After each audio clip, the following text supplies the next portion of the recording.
How's it going, everyone? In today's video, I'll show you the best settings for your SteelSeries Aerox 3 mouse. The first thing that you want to do is to grab yourself the SteelSeries GG application, and from here head over to the engine, and then you will be able to click on the SteelSeries Aerox 3 mouse.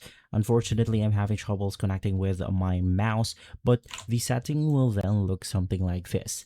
Now, this is extremely simple. The first thing that you want to do is to simply set your DPI settings. Now, with DPI settings, this will depend on the user, but generally, most people use something like 800, 1200, 1600, 2400, so on and so forth. You can keep adding or testing out different DPIs, but the first one that I've mentioned, which is going to be 800 and the 1200, is where most people use this mouse. Even pro players on professional esports games use 800 dpi, so you want to make sure to try that one first, and if you don't like it, you want to move on to the next dpi settings, which is going to be 1200, so on and so forth. You can keep adding multiple dpi presets if you want to. Now, if you need quick explanation about different dpi setting, just pause the video and read this short description about different dpi settings.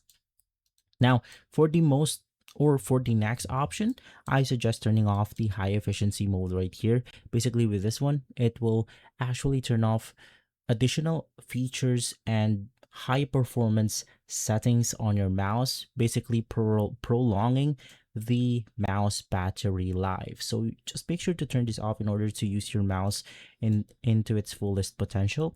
For the polling rate, you want to set this to 1000, and with the acceleration and deceleration, this is completely optional, but this will basically mess with your sensitivity, so keep that in mind. In my case, I just make this disabled.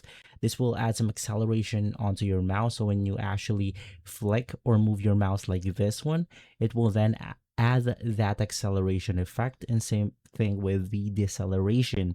Now, I don't prefer adding this one, so I don't mess with this one actually. And for the angle snapping, it's the same thing. I just disable this, and I actually stick with the raw user input. So that's going to be it for the best setting. If this video has been helpful, leave a like, subscribe, and follow us for more videos like this. Thanks for watching.